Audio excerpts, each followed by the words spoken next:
Tonight's session is on how policy gets made. We have distinguished panelists, and our moderator for tonight is Aisha Moultry, and she's a professor and Associate Dean for Academic Affairs at Texas Southern University at the College of Pharmacy and Health Sciences. So Aisha, please. Okay, good afternoon. Thank you all for coming out this afternoon. We're very excited. Do I need this? Good, okay. We're very excited to have you all out here. I'm really excited to see the amount of people that are here in the audience, and I guess we'll see what's going on online, how many people we have out there. But before we get going and move throughout, I wanted to give the audience, our panel, an opportunity to introduce themselves, tell you their TMC affiliation, as well as give you some background on the experience that they've had in helping to develop policy or being just in general involved in the policy process, policy development process. And I think that'll give you some insight as to why it is that we've invited them out to be a part of this panel discussion on behalf of Texas Southern University. So I'll first start with Stemley. Hi, my name is Ed Stemley. I'm currently Director of Pharmacy at the University of Texas Medical Branch in Galveston. Also Associate Professor of Pharmacy Administration and Administrative Healthcare at Texas Southern University. Just a little bit about my background. Most of my career has been in health systems administration, specifically pharmacy, but other healthcare disciplines as well. And as it relates to health policy, I was director of the section of pharmacy practice managers at the American Society of Health Systems Pharmacists for a while in the early late 2000s. And we worked on a lot of policy, mostly related to drug reimbursement and just medication use policies as well. So very, very heavy on policy, working with a lot of other healthcare, national healthcare organizations to set policy, mostly in the U.S. So I have done a lot of that working at the federal level with CMS at the state and local level, as well as president of Texas Society of Health System Pharmacists as well. So have had some policy experience along with health administration. Thank you. Brad? Go ahead. Thank you. I'm Chonya Davis-Johnson. I'm America's 5-Minute Advocate. I'm an author and a consultant. I've spent over 15 years on Capitol Hill working on various policies. My specialty had not been public policy, or I should say health policy. I did focus on domestic policy, but currently I serve as the Director of Outreach at Texas Southern University College of Pharmacy and Health Sciences. And what I do typically, probably month to month, is I go across the nation training people on how to effectively advocate before our United States Congress and in some state houses across the 50 states. And what I do is I teach them in 5 minutes how to get in, get out, and get results when you're dealing with policymakers. We think we have to spend a whole hour with them. We don't.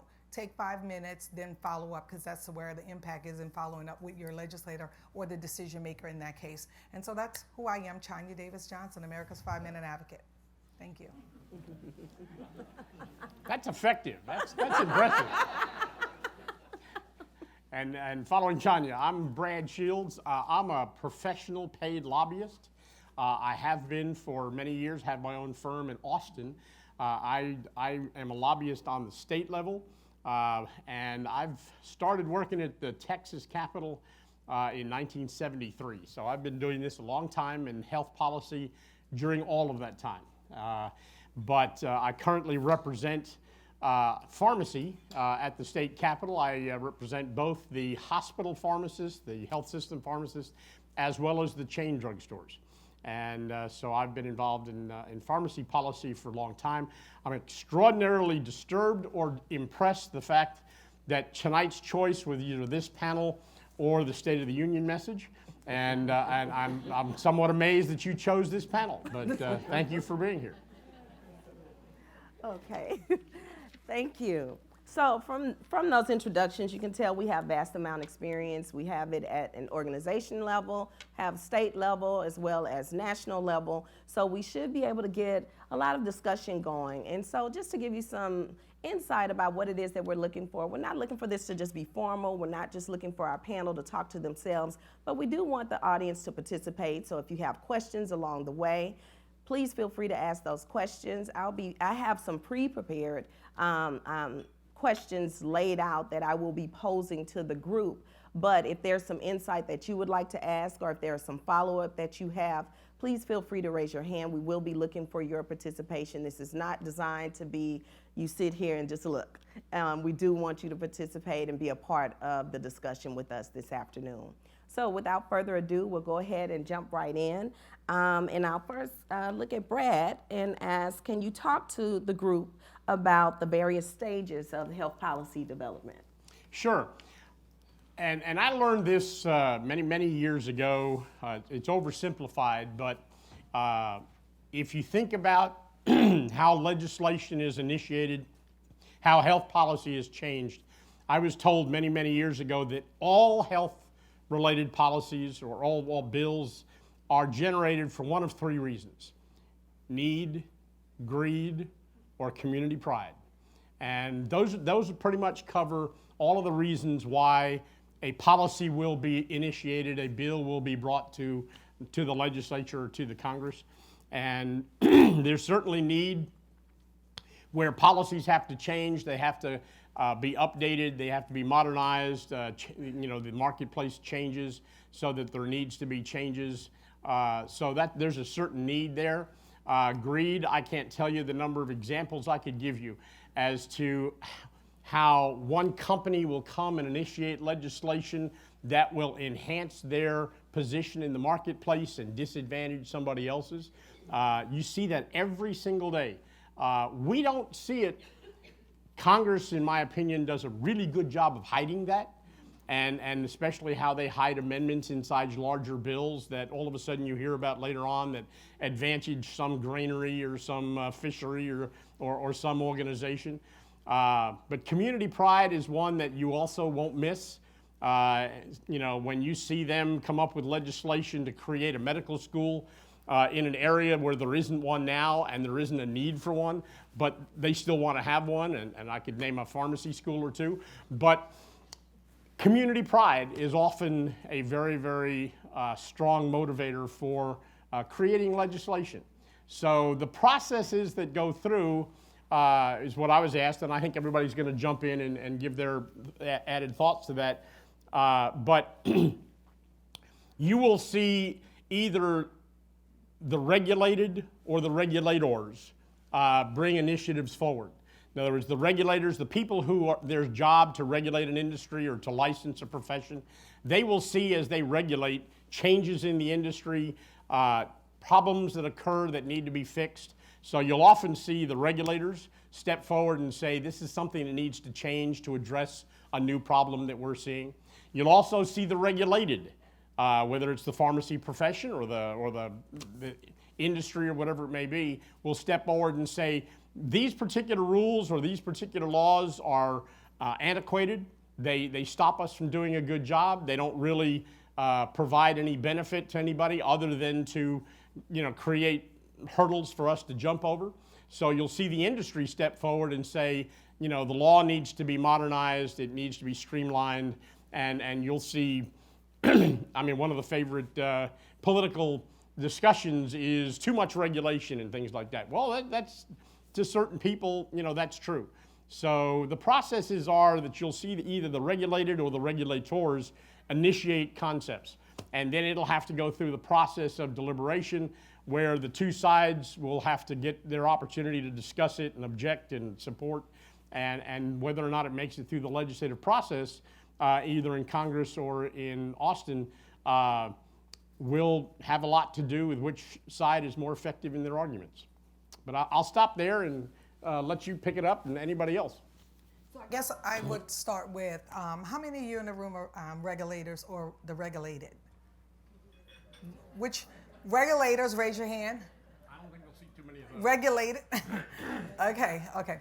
But I also want to speak to the patient advocates who are in the room. I know that I met someone earlier. The other idea is a way that you can interject yourself is through coalition building on a local level. And so it can't start with one person building a coalition of people to change policy as well, to impact policy. So it doesn't always have to be an institution or actual group, but it could be coalition based on the issue. You may have a person who, or a young person who may be a juvenile that may have diabetes.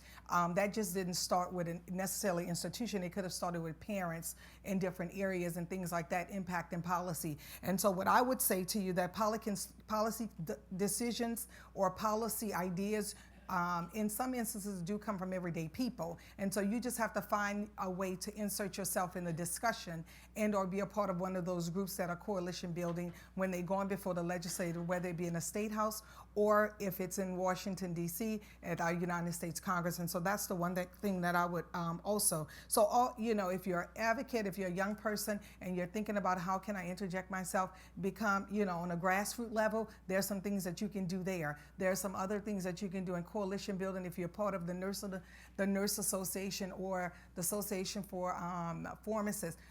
All of those organizations have what we call not special interests, but they have the policy groups and think tanks where they're thinking about policies and things and how it impacts, everyday people. So you can insert yourself from that standpoint so that you can assist in the regulating of your industry or the policy that you're most interested in. Okay. Thank you. So Ed, I'll pull you into the what are the roles of various interest groups in healthcare public policy? It's really piggybacking off of what we were just discussing. Yeah, I think, most of my experience has been with state and national associations, and I think we represent our associations, but as multidisciplinary groups, it's always a coalition of groups as well. So I don't think even with the American Society of Health System Pharmacists that I've ever worked on a pharmaceutical policy alone with that organization. So it's always a coalition.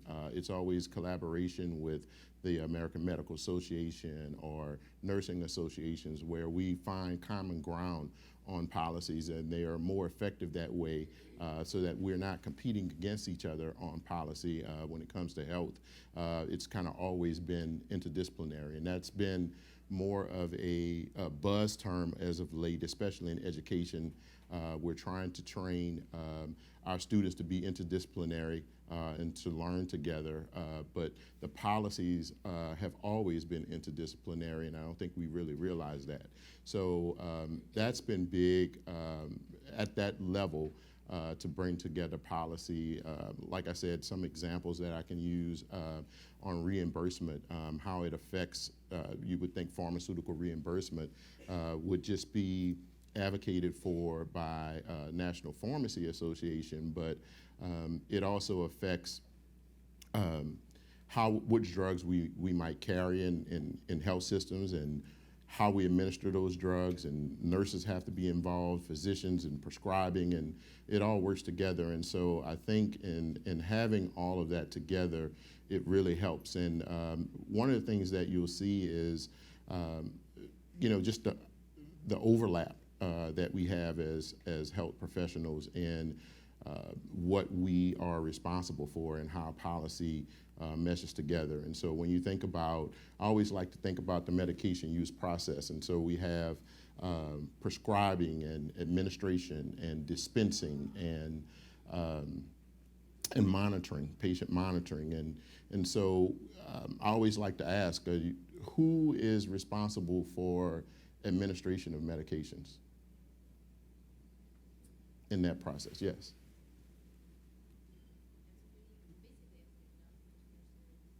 Did you? Oh, yeah. I guess we should wait for the mic to come around. Sorry. Yeah, I think everybody within the healthcare model, so nurses, pharmacy, doctors, anybody who's involved with the patient care is ultimately responsible. Sometimes patient's family. Sometimes what? Sometimes patient's family is responsible. We give them something that we don't want them to take. And that's a perfect example. I won't go around every part of the medication use process, but for every part of the medication use process, as an example, everyone needs to be involved and everyone's responsible for all those things. And we don't often think about that, and we often don't practice that. And so when we think about prescribing, everyone runs to the physician groups and talk about prescribing, but the impact on patients in pharmacy and nursing is huge. And so we've worked on a lot of policies together, but I think the one thing that I want to impart that is to not just go to your special interest group for your profession to advocate for any health policy, but to do it in a more collaborative fashion so that you have a bigger group and a more interdisciplinary group speaking to lawmakers that will understand the overall impact, not to just all those professions, but to patients as well. Can you perhaps talk about a can you perhaps talk about a healthcare coalition that you've been a part of in Washington? Yes, I think that there is a coalition right now for, and this is an ongoing coalition for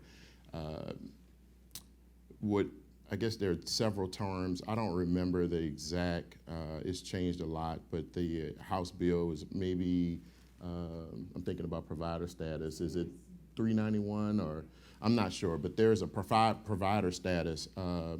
And this one I picked because it talks a little bit about interdisciplinary. And so there's a provider status. It's been a bill. It's gone through the House and the Senate. And every healthcare profession, their national organizations are involved in supporting this. And what it does is it recognizes pharmacists as providers in healthcare. And so pharmacists have a big role, as you know, in providing care to patients, and that role has kind of evolved over time, but they're not necessarily recognized for that. So they don't get directly paid, they can't directly bill. It has to be done as an agent, but a lot of the care that's done is done independently. And so having that that provider status bill go through will not only help pharmacists, but then if pharmacists can be providers at some level, then that would allow physicians to maybe spend more time with new patients. So there's a big impact on them, so that pharmacists can help manage some of the chronic conditions, just like nurses are doing, nurse practitioners are doing. And also at a lot of the clinics where we're doing disease state management, pharmacists know a lot about meds, so they can do some of the prescribing and medication management, not necessarily prescribing, but under protocol, dispensing of meds without physician approval for things that we would do under protocol, which would help support what nurse practitioners are doing and so forth, and having us be a more comprehensive team of healthcare providers. And so that's a good one that I think about that's very multidisciplinary that we're working on, but it also, there's some challenges there, and it hadn't gotten passed because as a profession, even though we're multidisciplinary, we're also territorial. And so that's when the policy gets a little sticky. And so we have to think about how we make this policy work for everyone. But the thing that we're missing, that we've been missing since we've been advocating for this policy, probably, I would say 3 to 5 years now, and it hadn't gotten passed, is we consistently leave the patient out. And I think the young man brought that up earlier on the impact of this policy to patients, but we're healthcare organizations working on this at a national level, and there's no patient advocacy group in that at all. And I think if we had that, then that would make that whole health policy position a bit better and able to move forward. Aisha, I want to give you another example on a coalition, and it's so important that you ask that question, because as a lobbyist, as somebody who advocates on behalf of your professions, we go to the Capitol and we get less than 5 minutes a lot of times with your congressman, with your legislator, to go in and make our case. And the worst thing that can happen to a profession, I've watched this happen to the nurses, I've watched it happen to school teachers, I've watched it happen to the medical community. when you walk into a legislator's office or a congressman's office and say, we're really here to ask you to vote in favor of this bill. And 2 hours later, another organization walks in and says, we really don't like that bill, we like this bill. And that's when the policymakers will usually stand up and say, stop, that's it. Y'all go home and work it out and get yourselves together. I'm busy, I have other people that are asking for my time. So in Texas, we used to enjoy the simplicity of having just 3 pharmacy associations. There was the Texas Pharmacy Association that kind of represented all pharmacists. There was the Hospital Pharmacy Association that represented the hospital pharmacists. And then there was the Chain Drugstore Association. And the 3 of them got along really well, and it was really easy for us to meet ahead of time and work out our policies, and we'd all go into legislators' offices shoulder to shoulder, and we had tremendous successes. But in the last 8 years, the economics of pharmacy have changed so dramatically that the independent retail pharmacies are really hurting. And because managed care and because of all these other things that are going on, independent pharmacies have gotten very desperate and gotten very concerned about what's happening. And so they've created 4 new pharmacy associations, all 4 of those associations representing independent pharmacists. So we now have 7 associations. So a couple of years ago, we created the Texas Pharmacy Summit. And it met a couple of times, in 17, and we kind of did okay. We are now meeting monthly, where the entire pharmacy industry is now getting together. We're identifying our priorities, we're working out our differences, we're making changes based on your needs versus your needs. And at the end of that process, and before the next legislative session, we will have an agenda of pharmacy legislation that we all agree on. And then all 7 organizations will walk into legislators' offices and say, the entire profession is agreed. This is what we think needs to be done. And we will have tremendous success. But Ed's right, and your question was right on. If you don't coalesce, there's a lot of voices in the choirs up there. And if you want to get heard, you need to be singing together.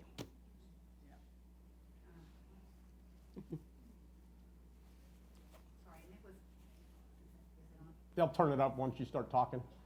Okay, There there we you go. So my name's Allison Mitchell. I'm a nurse practitioner at Methodist, and I've been lobbying for a number of years for nurse practitioners. But one of the things that we've done as a national organization, we had a policy organization and an academic organization.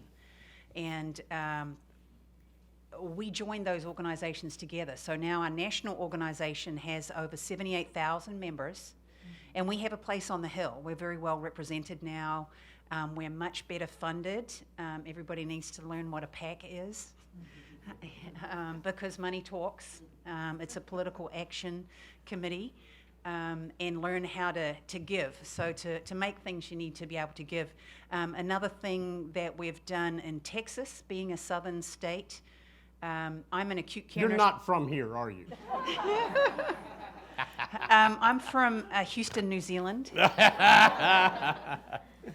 I've spent a lot of time lobbying in Austin too.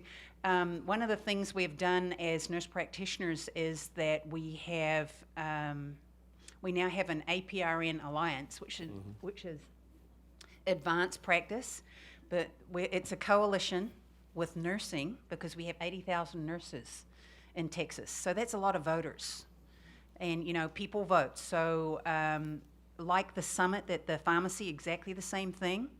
Our presidents are talking. And they have been going together. And now when we go to the Capitol, we have community partners, as well as, the people that you serve as pharmacy, which brings in the patient piece.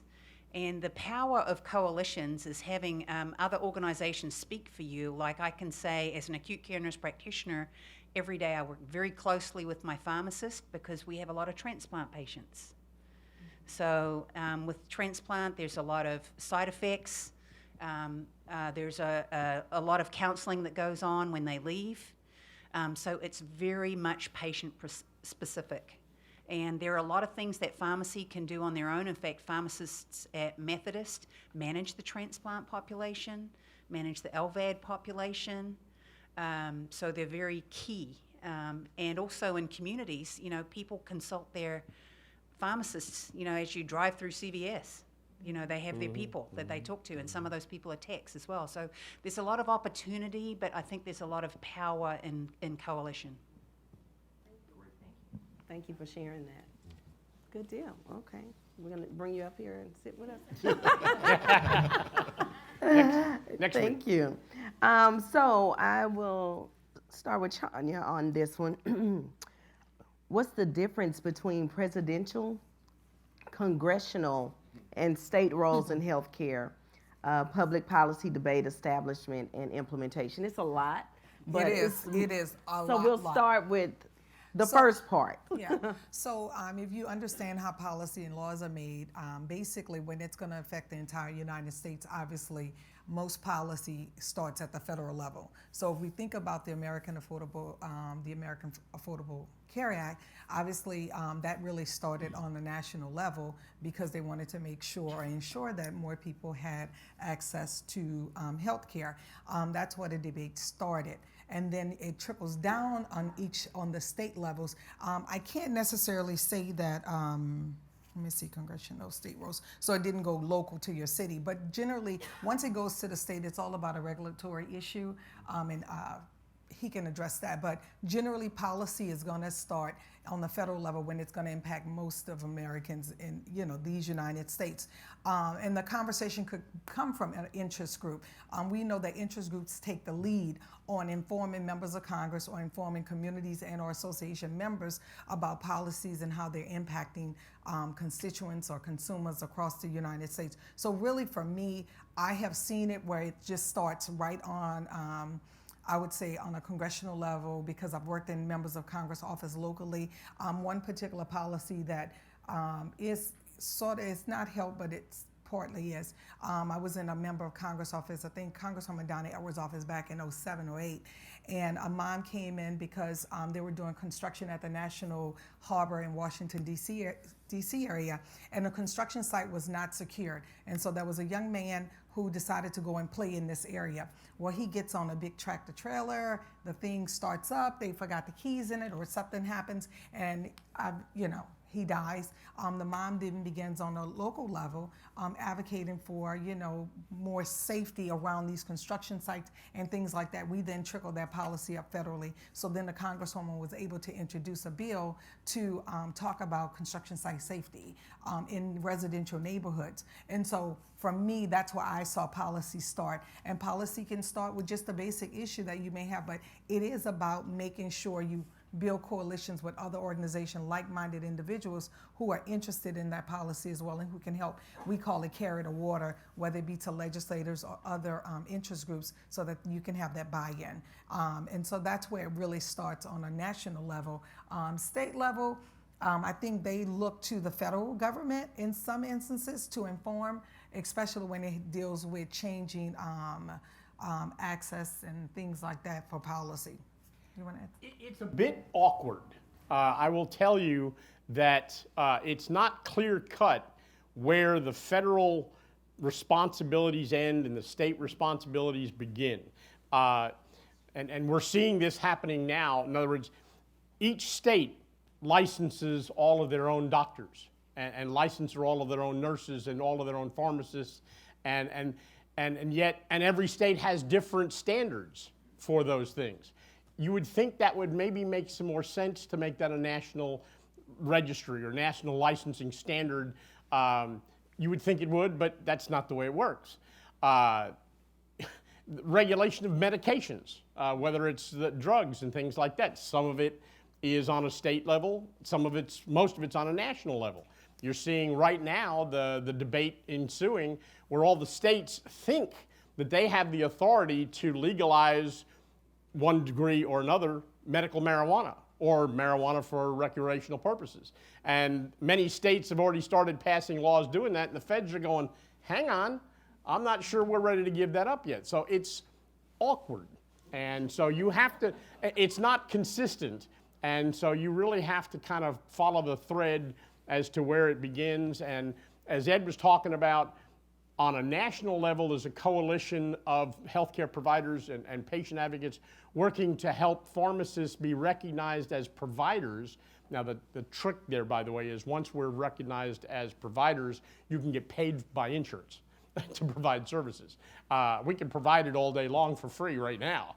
But the point is, they're working on it there. We're also working on it on the state level to legislation that would expand the scope of practice for pharmacists and would allow for insurance companies to pay pharmacists for those services if they're authorized in the Practice Act.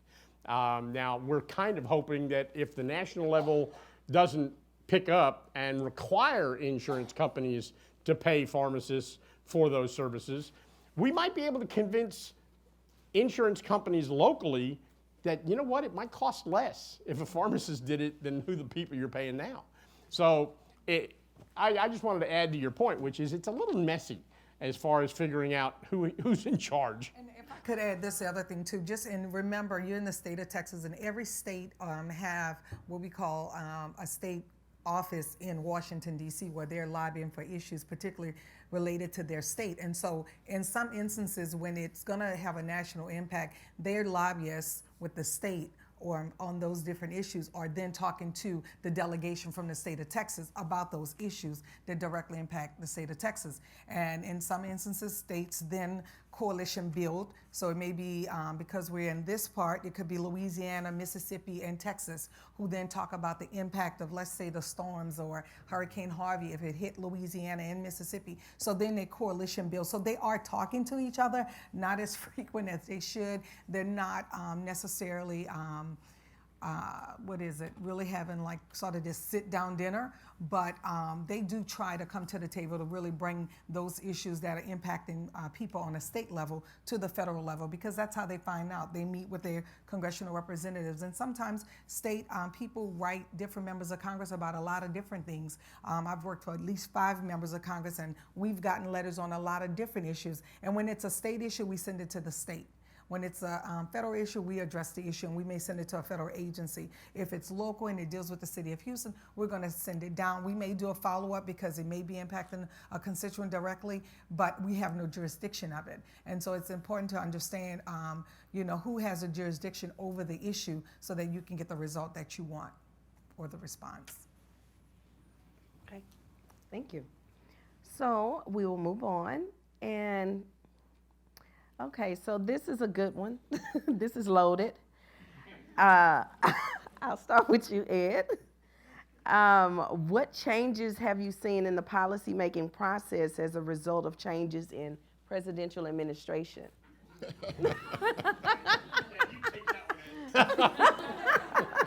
Remember, this is being recorded.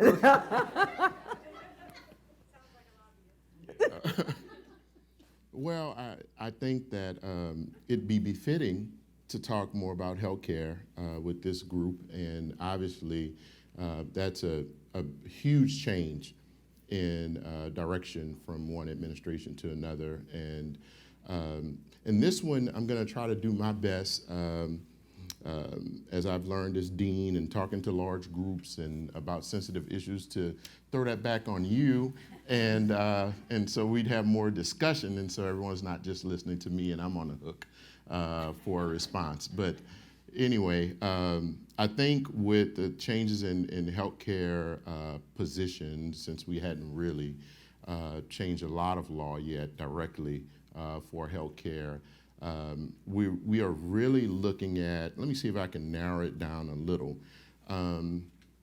We're changing to a system in terms of, let's talk about payers. And so in the current system, there's more accountability on our patients to get insurance, or else there are penalties and those kinds of things. And so with that direction to have more of our population have access to insurance, we are seeing a lot of the fees and the co-pays and the premiums rise and so forth and so on. The thought new administration is if we put more accountability on the insurance companies then we would make that more of a competitive market for them to go after patients, as opposed to patients having to, by policy, get insurance, right? And so the thought is, if the insurance companies are in this competitive market, then these premiums and copays and all these things will go down, right? That's the thought. And we haven't gotten there yet, but that's the thought in the change in administration. So one of the things that we need to think about is what's going to really influence that. And so if we hand it over to the insurance companies to go after the patients, as opposed to making the patients accountable for having this insurance, what are the patients going to do? What are your thoughts on that? Are the patients going to keep insurance, or being that the competitive market has driven premiums and such down, or are the patients going to get rid of insurance? And then we go back to having all of these uninsured folks around. And so that's the question. What are your thoughts on that?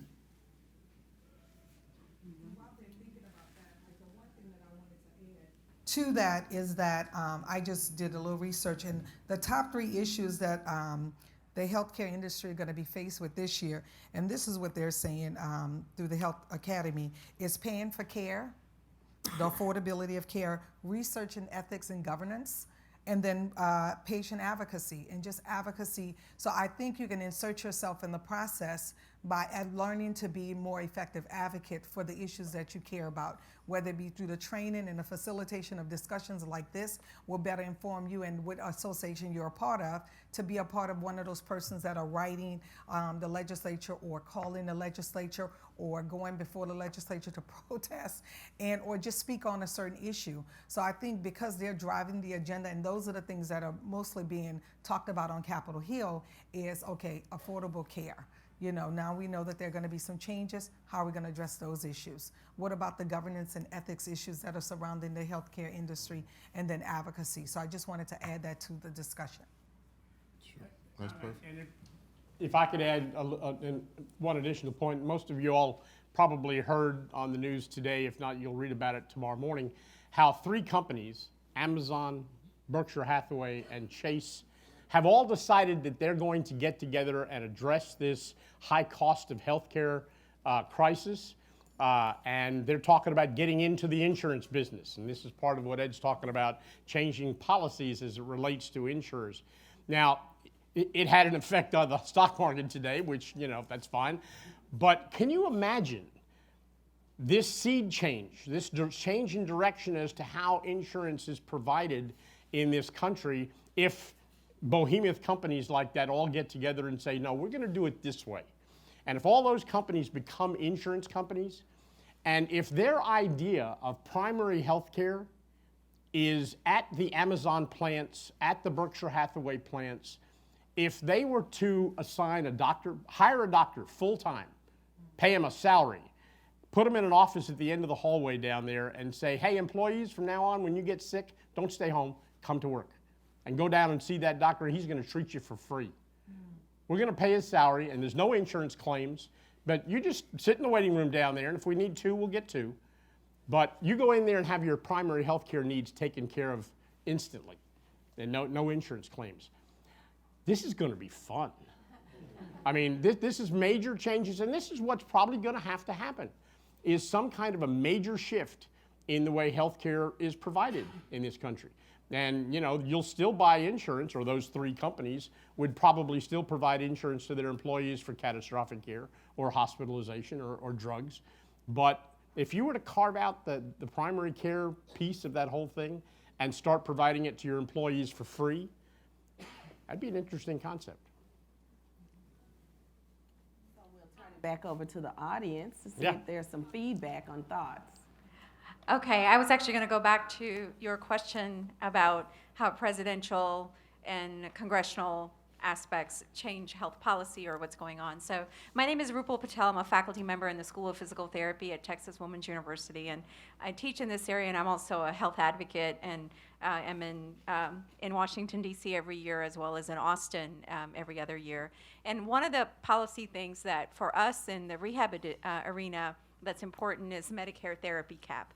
And so we have a broad coalition of lots of organizations that have been really gaining traction for that, and we have bipartisan support for that policy. And everybody agrees when I go to visit all 35 offices in Congress that it's bad policy. But the gridlock that we have affects that. And so the uncertainty of what's going to happen in terms of healthcare and other reforms coming up, nobody wants to touch it right now. Nobody wants to pass, this bill that really has this broad support. And so I do think, yes, presidential election had a lot to do with it, and the makeup of Congress right now has a lot to do with it. And my congressman personally is a co-sponsor of the bill, but right now, if I talk to him, it's like it's in the hands of the leadership, and so he's waiting on the leadership in the House to tell him whether or not this is a go or not. So it's frustrating in a sense as a provider and as a patient advocate, because my Medicare patients that need physical therapy, that have strokes and brain injuries and spinal cord injuries, the 2,000 cap on speech and PT is not going to get them very far, And so, elections have a huge impact. Thank you. Great point. Yes. I think it was someone else in the back who wanted to comment.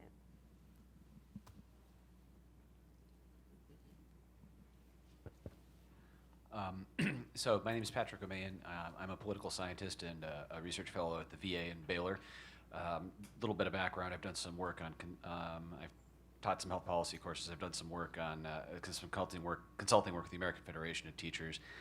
The question I actually want to ask you is, you guys are talking a lot about legislative lobbying, but the topic that you're talking about the presidential level and the congressional level. I'd like to ask you guys a little bit about, how do you lobby at the presidential level? Because as most of us know in here, right, lobbying the legislature to pass bills and do oversight is one part of the equation, but where a lot of those big, broad legislative achievements become policy, there's a lot of discretion with, the Secretary of HHS. So I was wondering if you guys have done any work. I'm working with some groups now, and we're looking at trying to get some good commentary in on proposals for regulation. And if you guys had any insight on that process and how to, do that effectively. Well, I would say, just as you would with a regular member of Congress, is you request a meeting with the Secretary of Labor or one of those, the Health and Human Services and things like that. The only challenge well, not the only, there are several challenges you would have with that, is because they're not the policy-making body. So everything is going to be bumped back to Congress to be able to produce a policy that they would then have to implement and adhere to. They will only get the information, and in some instances, send it back to Congress and say, hey, this is what we heard from the field or from, let's say, consumers or constituents. But generally, federal agencies or HHS or the Secretary, they rarely do they go back to Congress and tell Congress about an impact, unless they're called to testify before at a committee hearing. And so if the issue then comes up in a committee, which is another huge process that you have to go through to get something in committee for consideration. And so to me, it still starts with Congress and your members of Congress. But I would say you still can start there and work with the secretaries of those different agencies. But really the policy starts in Congress. It really does. Just to add to that, just from personal experience, when I was at ASHP, director of the section of pharmacy practice managers, a lot around reimbursement. I talked about that, pharmaceuticals. I was often in CMS offices testifying before committee to try to change some of our reimbursement policy. And so it was effective that way in terms of getting on committee to testify on behalf of whoever you're representing. So she brought that up, Chonya brought that up, and I think that is a good way to get the voice heard through the respective group. And the only thing I'd add is, specifically to your question, you have to decide between those policy changes that you're interested in that require changes in the law and those that don't. Those that require a change in the law, absolutely, you got to go back through Congress. But the agencies, developing a relationship with those guys, and they deal with the rules and regulations that they have the authority to change. And so if you're involved in an association, that association monitors those rules all the time.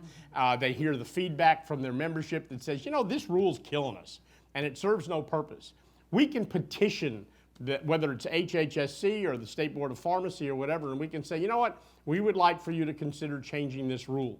And if you, and in Texas, we have the Administrative Procedures Act, which says that if you have an association representing more than 25 people, you have the authority to mandate that a hearing be held on a particular rule change. So you can submit a letter to them saying, on behalf of the Texas Society of Health System Pharmacists, we would like for you to reconsider Rule 25-74 and for the following reasons. And then they literally have to put it on the agenda, talk about it, and depending on your relationship with them, you can get it passed. You can get it changed if you spend some time respectfully going to the staff and explaining your problem and letting them suggest an alternative and then saying yes. But I'm very sensitive to your point, which is dealing specifically with those agencies. And remember, on a national level, all of those agencies, they are the arm of the presidency. All of those agencies, HHSC, transportation, whatever it may be, they are the presidency. They're not Congress, they're not the courts. They're part of the executive branch. We have another question here. I guess it's more of a statement. I'm Maggie Ellis-Twani. I'm a clinical case manager, but I used to write a little bit of policy over at Texas Medicaid, and I've done other pieces in terms of advocacy and disability. But there are often committees and commissions and all kinds of hearings where patients and advocacy groups and subject matter experts can impact the regulations, and sometimes it's very timely. In national crises, they'll convene committees, and so consumers as well as groups can reach out there, and the impact, because it is sort of a big timely issue, you will have immediate impact on that. And it's very exciting to be participating on that coalition. And lastly, at the state agency level, they are very, very sensitive to consumers and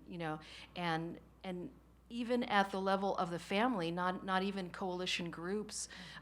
Once you get into that process and into that requesting, if you have a particular complaint or that kind of a thing, agencies are very, very attentive to that, because you are also a voter, but you're part of that's definitely part of their role to pay attention to consumers. Thank you. Oh, we have one more.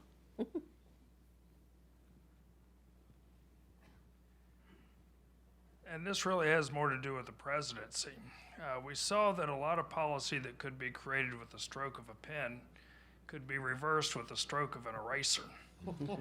Is there too much power in the presidency now? I mean, we've sort of been watching Congress just sort of sitting by watching all this. What I would say to that is, yes, that's true, but it's a process. And it's a process that, most of us who are political scientists, we're patient with, because that's what we believe in. And so policy just cannot be just undone just like that. It has to be a concerted effort. The bodies, now with the way Congress is set up, both the House and the Senate, so one party gets to dictate what is going to happen. But for the most part, when it is the way it's supposed to be, where no one power is in control, a party is in control, you can have a little bit more of, let's say, compromise and or agreement among the different policies and things that are happening, whether it be in Congress. So I like to think that while people think it can be reversed, it's just not that simple. It does still have to go through a process of going through Congress, going through committees, having hearings, and going through that process. So nothing can just be erased unless it was an executive order. Well, executive orders, obviously the president, Yeah. Oh, that's what And that's you what, mean. Okay. that's what he's talking about. And Yeah. I go back to the good old bipartisan days when Congress used to pass laws, lots of them, and they'd get together in a bipartisan manner, and you'd have, you know, Democrats and Republicans all voting for the same stuff, and it was great back in those days. Those days are over. And you know, Republicans aren't allowed to vote for Democrat bills and vice versa. just because. And I think presidents have gotten frustrated over the years and have started to push the envelope on their excessive, on their authority. Yeah. We have a question from the internet. I don't know. From the cloud. From out there. From one of our online viewers. How can we bridge the gap between academics and policymakers in the policy process? More precisely, how do we get policies based on empiricism and not just ideology and wars? Oh, I'll start. Because I like to thank Dr. Stemley, because he was one who brought me to Texas Southern University because he understands the impact of policy. I do believe that beyond your basic Texas government or federal policy class, there should be a class on advocating for your industry. When I was teaching at Lone Star College, I would always tell my students, your paper or your project this year is to find a policy that intersects with your industry. That way you instantly become an advocate for what it is. You want to be a doctor, nurse, or lawyer, find a policy. You want to be a musician, there is a policy, copyright policy. And that is the way that they interject themselves into the system and understand the impact that policy has. Everything we do, there's a policy for it. So why not be involved in that process and understanding how it is, how it's going to impact your life, your community life, your livelihood. And so I'm a strong proponent of making sure that we bridge the gap between not just understanding the basics in whether it be Texas government or U.S. history. You need to really understand how policy works because it impacts your everyday life. So I would say we should, in college, talk about advocacy, getting our students more engaged, more involved, going to whether it be a local city hall meeting, whether it be going to the state capitol or Congress. You need to see how it works. Because it's not like rocket science that people think. It really isn't. It's about standing up, talking about the issues that really impact you. So I hope, online person, you get involved and you begin to encourage students and everyday people to just insert yourself in the process. You vote, you know, we have a constitution, it's for we the people, you know, so be involved in the process. Don't just allow people to make policies that impact your life and you have no say. And so when I tell people that, they be like, oh, okay, I guess I can get involved. And I tell people, everyone is an advocate. I say, you get your cell phone bill and you see a price on there that you do not like, you call Sprint, AT&T, you're advocating for yourself. It's just that simple. And so that's how you do with policies that impact your industry. You get involved, you see the impact that it has on your career or any other area, and you talk about it. You tell someone else about it, and that's how it begins to move around in different communities and areas. So. And I'll piggyback on that, just as an academician / practitioner, in teaching students about policy. I mean, there's always the theory behind it and why it is something that we do. We talk about the policies that drive healthcare. You talk about that in your classes, but then it's translating that into practice. And so for these organizations that we've talked about with special interest groups that have their own PACs, you know, to go to these groups, there's usually some student level organization. And so that's really an opportunity for our students who are these healthcare practitioners in training to get involved at the student level. And there is typically a lobby day for each, you know, whatever area you're in, so whether you're pharmacists, nurses, whatever. And so it's an opportunity for those students to get involved in that process. So that's starting at, as I am a practitioner in training, I have the opportunity to go and talk as a student pharmacist, a student nurse, a student physician, whatever it may be. I can get involved at that level, and I see it from the ground level. You're starting in. So we have that at the national level, we have that at the local level, and the larger organizations, they have the student groups. And so we have, I know at Texas Southern, at our College of Pharmacy and Health Sciences, we have at least 12 organizations, at least. And so it's just a reflection of what's going on in our professions. But from there, if you are, at least 5 or 6 of those have some type of advocacy group associated with it, it's opportunity for students to get involved. And so that allows us to translate it from the classroom into practice, and so they see it. So that's definitely an opportunity there for the students to get involved and continue to be involved as they grow in their profession. Okay. All right, so we'll move on to our next question. And thank you all for your input. This is good discussion. Let's see, I think I'll go to our 5-minute advocate. Okay. So what are some strategies or tactics used by special interest group to influence public policy? Money. No, just kidding.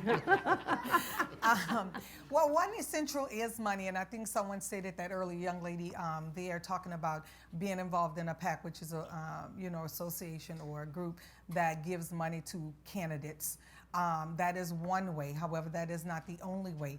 The other way in which interest groups take the lead on policy is by educating and empowering people to go out and basically we call it carry the water.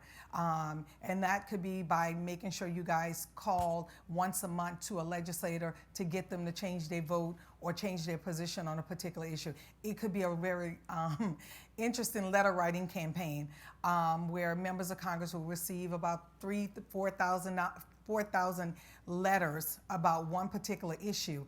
They also have opportunities where people have Hill days or lobby days where they go and they meet with the Congressional staff to talk about those issues. So there's a lot of different ways in which interest groups impact public policy, but I find the most effective, call your legislator, give them your zip code and your name, and you tell them that you're for or against whatever the issue or the policy is. I also definitely believe in writing letters. A lot of people complain a lot, and I'm like, when last time you even wrote the president or your legislator? You voted for them, right?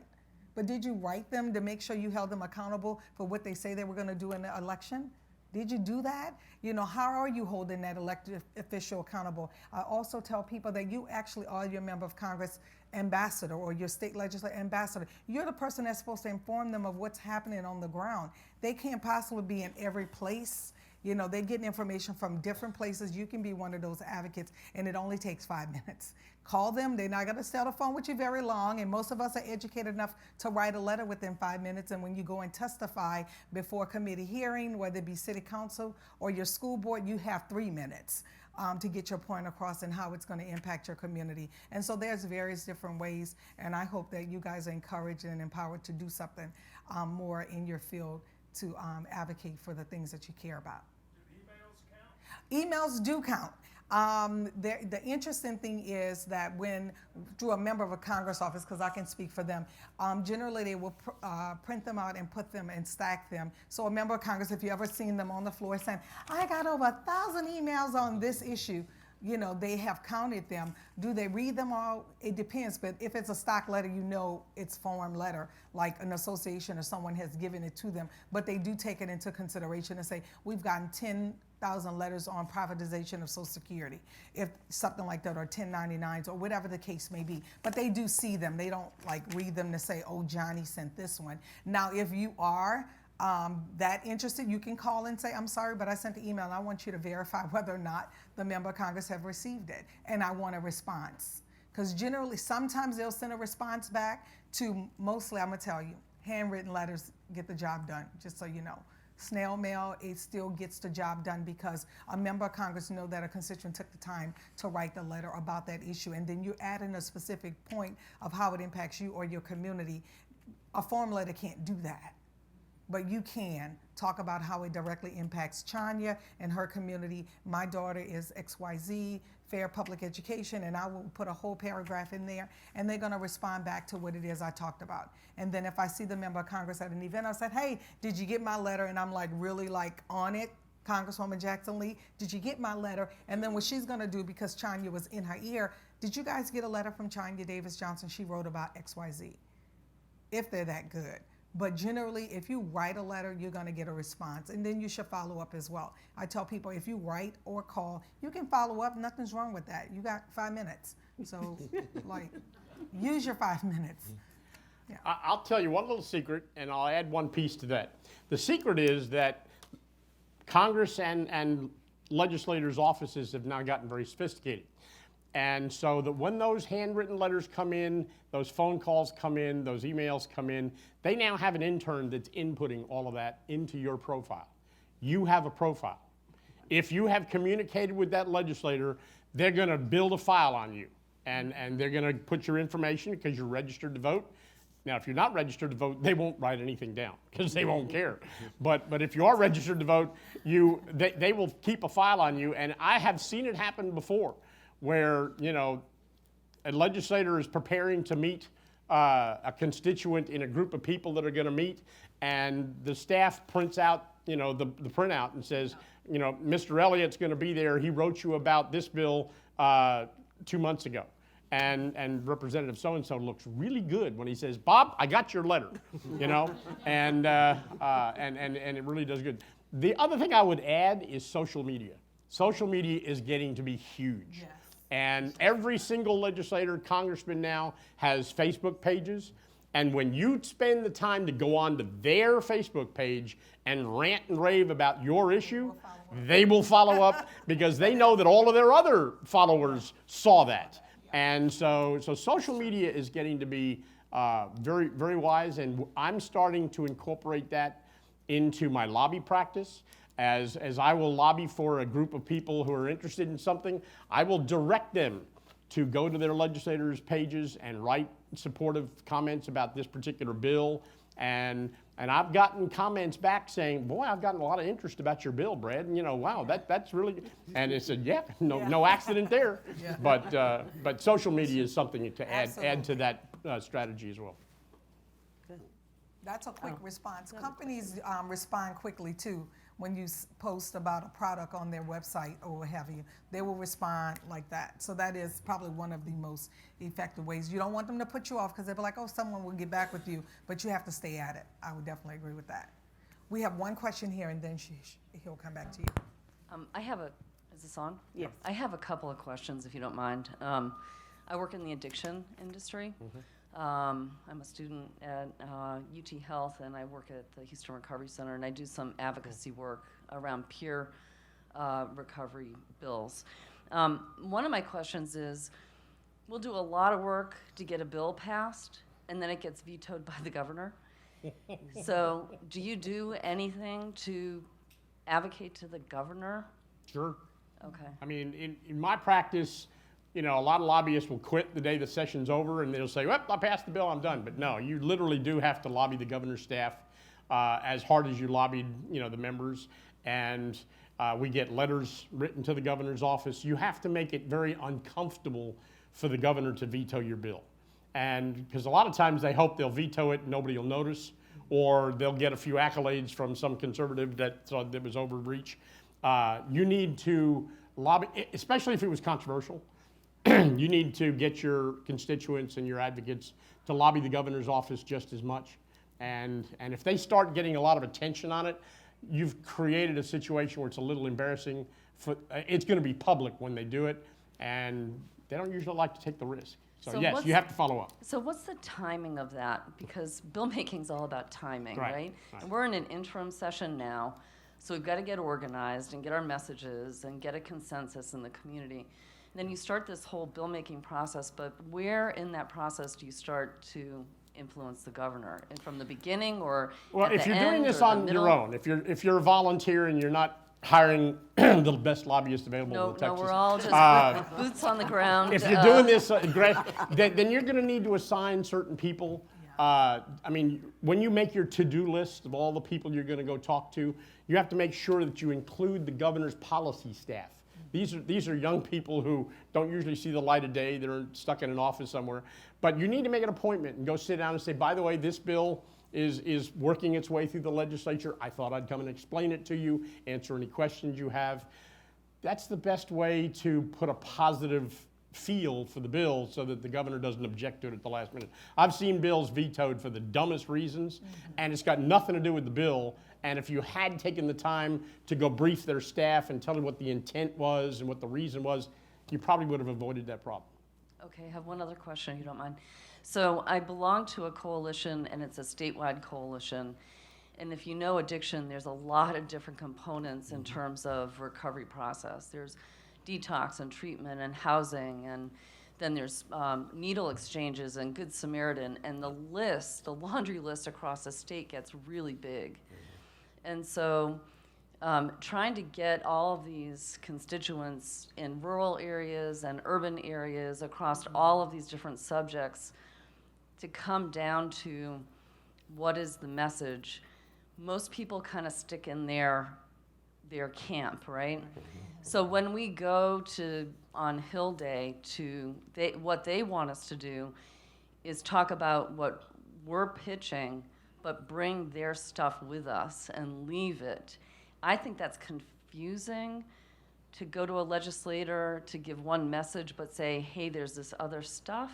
But is that an effective strategy? Do you leave really, the packet with all of that? Well, here's the thing. I have a saying that says, keep it simple.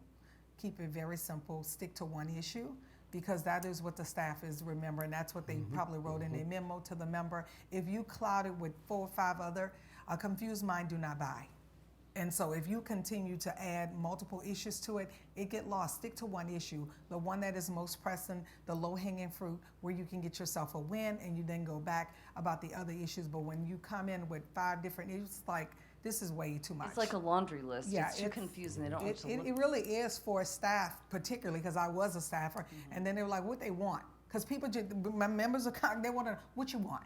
And can I be able to, can I assist you with what it is you want? They're not able to go and do all the homework for you and things like that. So as he stated, get groups together that can go and lobby for those different issues.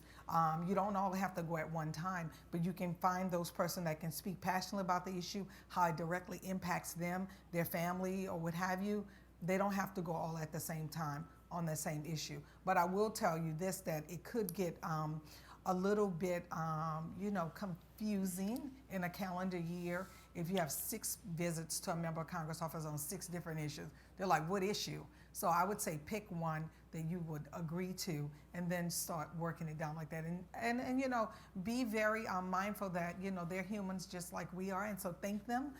Thank the congressional staff or the local state staff to say thank you, because that goes a long way as well once you're writing letters and you're working on policies with them. So in working with coalitions like this, where you have all these multiple interests, is the strategy to at least educate the coalition on your particular piece? Is that what the strategy is? So that at least everyone sort of has the same message around that particular issue? Well, that's what I train. I train people, stick to the issue. Whatever your issues, your 3 issues that you agree to, you have to stick to that issue. I used to do meetings, and I used to sit in the back office. So for 10 years, I would hear people come in and they will start talking to a member of Congress. Then they'll start talking about the church service, or they saw at the parade, or something. Like, stick to the issue. What are you here for? So yes, train your members on that particular issue so that they can get that point across. And then when you have your next issue, then you talk about that issue. And you leave the material based on the issue you talked about. All that other stuff, we don't read it all the time. We just don't, to be honest with you. Another trick to that is, if you're representing a certain group, like the group that you're representing, there may be, 10 issues, but finding common ground in those issues so that you can take a unified message is the real trick to it. Because really those 10 issues usually aren't 10 separate and apart issues. So there's some commonality somewhere between those 10 issues, and if you're leading that charge, the trick for you is to find commonality in that and to bring a unified broad message that will kind of cover as much as you can across those 10 issues. So how they're related to each other? Yes, exactly. Okay. All right. Very good. Thank you. There's another question. Oh, go ahead. Good evening. My name is Jenna Sneed. I'm a student here at the School of Public Health. So one is maybe a PSA. I worked as an intern for a local congressman in DC in 2007, and you mentioned if you're not a voter, or if you're not a registered voter, we're going to toss it out. The other way that we tossed out things and sorted by piles, and it's true, we do actually, in 2007, we would print out every email and I'm sad to say we didn't recycle at the time, but I think they do now, is we also sorted by zip code. So if you're out rounding up people to support you, but 80% of that group that you've rounded up to send the email, you have to put in a zip code, or at least you did then. And if you were not in the zip code that was voting, you may, if you were lucky, would get a nice email back saying, thank you, but we noticed you're not one of our constituents. You might try another member who may not even be in that committee, and not have much power at that point in the process. Is that still It's, the way things are? Pretty much, yeah, pretty much.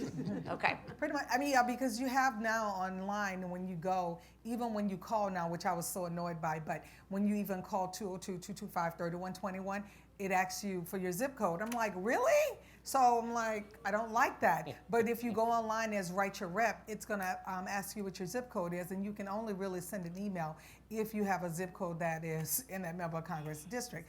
So, or leave a message, because from their website you can go and send the email, but you have to put in your zip code. So that just helps them manage, I would say, the workload, caseload, and get you to the right member of Congress.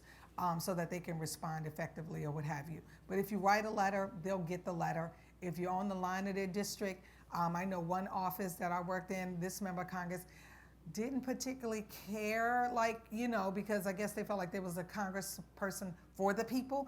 And so we would get letters from just about everybody, and the response is to respond at least and say we've gotten it. However, we've sent the letter over to Congressman Green's office because you're in his jurisdiction. So we didn't just throw it away. So it just depends on the caseload of the staff and who's working at the level of responsiveness and what they'll do with it. And one follow-up question. You mentioned the power of social media, and I think anywhere we look, we're being told the power of social media is either here or it's coming. It's this hot thing.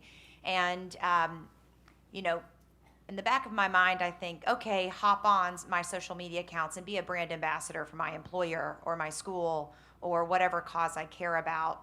But then I also think to myself, well, if I change and I'm looking for a job in the future, or and that policy didn't necessarily support them, Right. am I getting myself into trouble? So all that to say, I'm getting the message from a lot of different lenses that, or inputs that, you know, social media is powerful, get on and get active.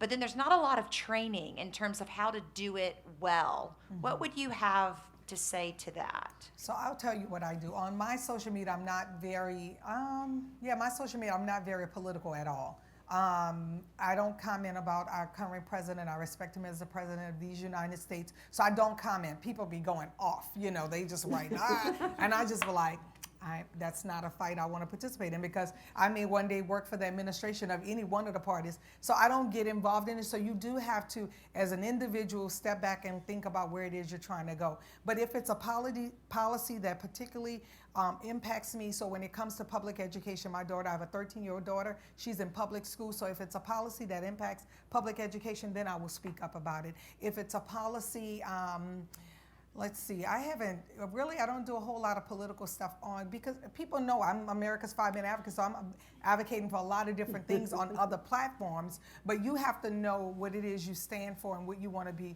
how you want to be represented and viewed. So I would say those controversial, if somebody asks me, Chonya, you pro-life, pro-choice, why?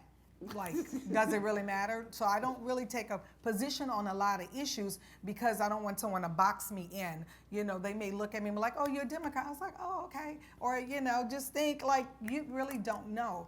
And so it just depends on how you want to, in essence, play the game. But I don't typically get involved in a lot of political conversations. But when it comes to policy and it directly impacts myself or my community, I may add. I just haven't tapped into the Me Too movement or, you know, Black Lives Matter. You know, I just don't get involved in it because I represent a lot of different point of views, and so I don't want people to kind of get it twisted. So I'm an educator, I'm a trainer, and that's what it is I've signed up to do. And so that's how I keep it unpolitical. But if it's a policy you care about and you're passionate about, and before you go before an employer and they want to know why did you say, then if you can back it up, I think most people will understand that this is something I was really passionate about and I really felt passionate about, so I shared my views on it. but I don't always share my views on policy issues. When it passed, I supported America Affordable Care Act, the DREAM Act, or let's say DACA. I mean, when it passed, okay, wow, good. And so you have to realize what it is you want. Yeah. So my question is about lobbying and the lobbying environment among businesses that might not obviously be stakeholders. So we were talking earlier a little bit about Amazon and Berkshire Hathaway and JP Morgan Chase.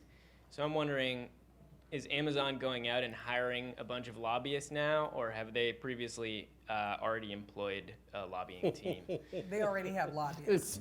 Can you speak to that environment? Yeah. It's nice to see that still some people believe in the purity of life. Amazon probably has 500 lobbyists. I mean, and the point is, if you're in business in a regulated industry, you have to be represented at the Capitol, in Austin and in Washington. I mean, you have to have eyes and ears because your competition has lobbyists, and if you're not there, they're going to start thinking about passing legislation that's going to advantage them and disadvantage you. And it's really sad that it's gotten to the way that it is, but we're such a highly regulated world that, you have to spend time, you have to dedicate time. I will tell you that I give a lot of speeches to pharmacy students and classes at schools of pharmacy. And I end every single one of those speeches with an admonition to those students saying, look, you chose to become employed in one of the most regulated professions on the planet.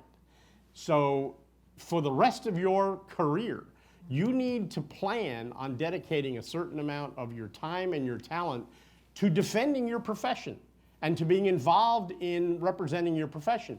Get involved in your associations, get involved in politics, but if you just leave it alone, she's gone.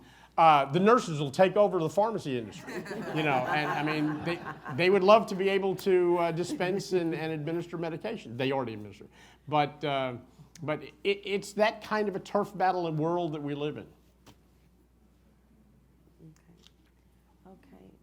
I was going to comment on the social media piece. So I think it's important to be an advocate and to use social media effectively. But in doing so, I find it helpful to always stay positive and not get negative on social media and stick to the message or the issue and not get personal. Absolutely. And regardless of party, whether I agree with my congressman, senator, state representative, state senator, I stick to the issue, I stay positive, and I stay professional. Yeah. And I think if you can do that and be, whether you're the regulated person or you're advocating for your patient who is being affected by the policy, that's really helpful. And I know at our National Hill Day with the American Physical Therapy Association, we had a congressional staffer that was the director of social media relations for that congressional member come talk to us. And it was interesting that he mentioned to us that I think for his office, it took like 13 tweets or retweets for them to flag it. Yeah. Like, oh, we need to look at this issue. So it really, we're talking about a building, not necessarily a coalition, but just a buzz about something. Yeah. It doesn't take a lot for it to get on their radar. Right. And it's something you can do very quickly, very easily. And they also spoke about when people got onto social media, onto the congressman's Facebook page, if you get nasty on there, you'll be remembered for a different reason. But if you stick, and you lost all your effectiveness. Yes, but if you are positive, you stick to an issue and a message, that's more effective. Yeah. And so, I tell my students all the time, they're very afraid to use Twitter. They're all online right now tweeting. But it's like, Twitter, why? I'm like, yes. I will say it, don't follow the president's example on Twitter. But Twitter is effective in terms of, policy with a lot of offices across, the medium. So I would say use it, but in a positive way. I know our time is winding down. We have roughly 9 minutes. Oh, I thought it was 7:30. Oh, huh? Okay. We'll have one last question, then we'll have closing remarks. And so this last question, I'll turn to Brad. We've probably filled it in somewhere along the way, but how can interest groups and political parties influence government policy in modern day America? Well, very briefly, I will tell you from the health care policy decision-making point, you're either a provider, you're a payer, or you're a patient. All three of those categories have representation. All the providers have, lobbyists or public affairs people or people who, volunteers, who follow all the stuff. Certainly the payers all have lobbyists and all have very aggressive strategies on that. And even patient advocacy is important and that's actually one of the most successful ones because every voting legislator is also a patient. And so you can immediately go to them and say, well, you need to be on our side. Hell yeah, I need to be on your side because, I can tell you my experience that I had with my insurance company or my provider and such. So they interact with each other and they're the ones who will make momentum either for or against legislation.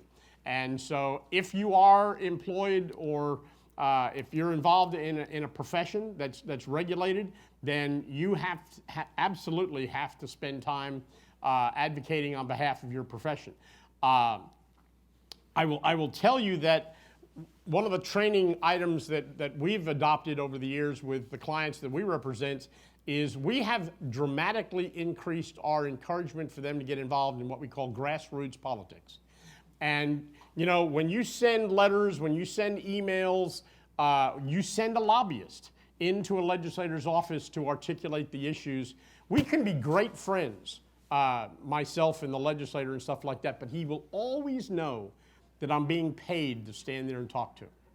And there is nothing more effective and nothing more impactful than you developing a personal relationship with your legislator and telling them that I want to be your healthcare resource.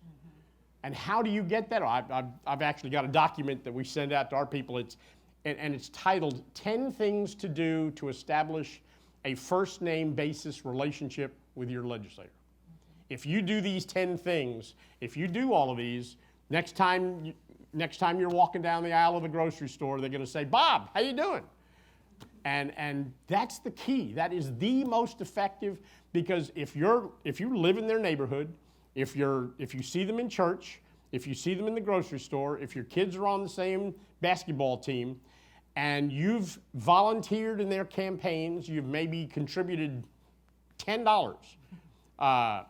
If you have spent time volunteering, putting up yard signs or phone banking and stuff like that, and they see you repeatedly, if you do all of these things, they're going to go, this guy or gal has invested their time in me, and this is somebody I really appreciate. So the next thing you're going to do is during the legislative session, you're going to pick up the phone or you're going to stop by their office and say, John, I need to talk to you about something. And they're going to stop what they're doing to listen to what you have to say.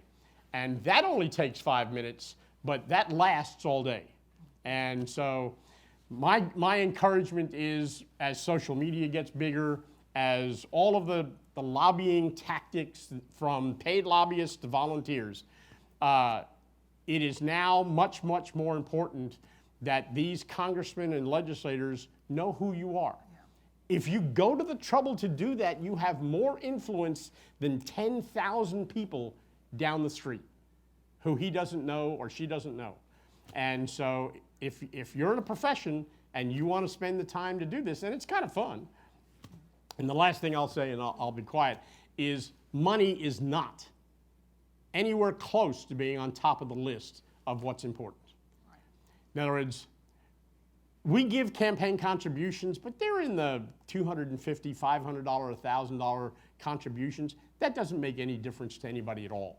And we're never going to be able to give the kind of money that gets you on the short list, if you give $100,000 or something like that, that's fine. But we're not going to do that. And frankly, I have more respect for most of these legislators than to think that it would. We give contributions to people who, if I go to their offices and I ask them to help us out, and they go to the trouble of learning about our issue and then going to the committee hearings and asking questions on our behalf and arguing on the floor of the House or the Senate for our bill, and they help us get something passed, and they've taken time to get to know our issues, when that legislative is long gone and now they're running for re-election, that's when they turn back to us and say, hey, remember I helped you out all that? Do you think you guys could help me out? That's what, to me, that's what the money is. I don't get involved, and thankfully I don't, but I don't have clients that are going to try to buy legislators. And most of the ones that I know, wouldn't respond to that. And you have more influence than that if you'll spend a little bit of time getting to know your legislators and becoming a personal friend and a personal resource. And there's no better image in my mind is when a bill comes to the floor of the House and it's got something to do with my client, and that guy is a farmer. He's an attorney, he's whatever it is, he's not a pharmacist. But a bill comes to the floor and all of a sudden he's picking up the phone at his desk on the floor of the House before the vote, talking to his secretary and saying, get Chandra on the phone. I don't know what to do about this. Ask her to tell me, is this a good bill or a bad bill? My job's done, if you can do that. All right, and so with that, I think what I'll do is allow the panelists like a 1-minute takeaway message that we want everybody to kind of run away with. So, yeah, that's so with you. Well, the first thing I like to do is thank Brad Shields and Chonya Davis-Johnson personally and publicly in front of you, because they've always had me prepared throughout my entire career, whether I was advocating, mostly advocating for me because I've always kind of worked for a state institution, and so technically not lobbying, but they've always had me prepared when I was in congressional offices or at hearings or what have you at the state and national level. So I'd like to thank them and really publicly do that in this course, because I personally can attest to all of the knowledge that they are presenting to you and information that they're presenting to you really works, because I've used it over my career and I've always felt comfortable in every environment that I was in trying to move forward health policy. That's one thing I want to say. We were privileged to have them there here tonight. The other thing, the thing that I want to leave, which I'm sure you've gotten already, because I know I've emphasized it and I've heard it a few times. We talked, all of you represent different healthcare organizations or healthcare fields, industries, and when we talk about healthcare policy, if it's not affecting patient outcomes at the end of the day, then that's something that you need to look at, because it's not good policy. And so if it is affecting patient outcomes in a positive way at the end of the day, then don't forget patient advocacy. It's not just about the health industries that you represent and even forming coalitions with other health care industries that may have some common ground with your issues. Don't leave out the patient. That's the message that that I want to bring, because we've seen from as a voter, as someone that's going to benefit from the policy, they have more to say and more influence on lawmakers than any of us could ever have. So don't forget patient advocacy. Okay. Chonya? Great. What I would add and close out saying is that it's a little corny, but I'm a political scientist, a really happy one, is that access is automatically granted to you via United States Constitution. And so I would say use that opportunity to become a 5-minute advocate and advocate for the things that you're passionate about for your industry, because it does matter and it does make a difference. And so that's what I would encourage you to do, is that take the time to make a call, write a letter, or testify before, whether it be your local school board, your city council, or before the legislature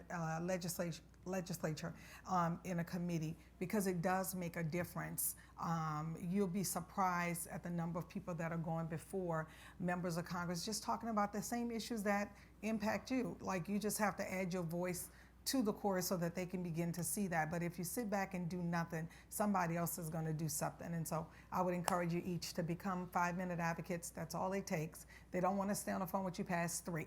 Okay? I would only add, politics has been really, really ugly for the last 10 years. And prior to that, it was gentlemanly and it was respectful, and people fell asleep, kind of trusting the fact that, well, these people will work things out appropriately. The fact that it's been ugly and embarrassing and horrible for the last 10 years has woken you up. And I will tell you that I get to look at it from a microscope perspective. We have more candidates, and I work a lot on the state elections, and we have primaries coming up on March 6th in both the Republican and Democratic primary for the state and for Congress. We have more candidates filed for office in both parties than we've had in 40 years. That's a result of the ugliness that we've seen. And you can run for an office or you can run against an office. But in the end, this is a good thing. In the end, more people are engaged, more people are demanding to participate in the process, and that's what you're here for. You want to know how policy is done. 10 years ago, this would have been an empty room. But now you care about how policy is made, and you want to get involved, and that's a good thing. Thank you. And so what I want to just close out with is, again, thank you all for coming out. This has really been an enlightening conversation, discussion, and of course, the takeaway is that we're all advocates at whatever level. As healthcare practitioners, we do have a responsibility to our patients to ensure that they are getting the healthcare that they need. But at any level, whether we're students, whether we're seasoned practitioners, whether we're academicians, we all have a role within the healthcare system. And it's up to us to make sure that we continue to move it forward for the sake of our healthcare system and our patients. And with that, I want to thank each of our panelists for coming out and taking the time out. I want to give a round of applause. Very good. I want to give a special shout out to Brad because he made a trip. Each of us the others have an affiliation with Texas Southern, but Brad has been one of our speakers with our students, but we've seen him multiple occasions, but he did make a trip out here for us. So we really appreciate that, Brad. We really want to thank you, and we thank you all for your insight, and we thank you for participating, those at home or school, wherever you are in the internet world. And those of you who took the time to come and join us in public, thank you so much. All right.